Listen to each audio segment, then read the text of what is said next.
Car मंडळी, good evening. कसे आहात तुम्ही आणि पाऊस पाणी कसं आहे तुमच्या गावी? इथे थोडंसं ढगाळ वातावरण आहे, पण म्हणावा तसा पाऊस नाही आहे. पण थोडीशी थंडी वाढली आहे. मग म्हटलं थोडं कुरकुरीत असं छान काहीतरी करून घ्यावं. बघू शकता इथे हे बटाट्याची भाजी, त्याचे वडे बनवायचे. इथे बघू शकता ब्रेड पकोडे रेडी झालेले आहे.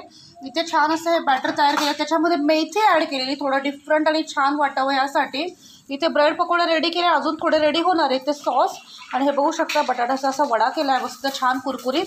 इथे चिप्स फ्राय होत आहे, चिप्स आणि साबुदाण्याचे पापडं, छान साबुदाण्याचे पापडं आणि हे चिप्स, त्याचबरोबर ब्रेड पकोडा, त्याचबरोबर हा बटाट्याचा वडा आणि मस्तपैकी सॉस. आणि तिथे गरमागरम असं चहा देखील रेडी होत आहे, दिसतच असेल तुम्हाला.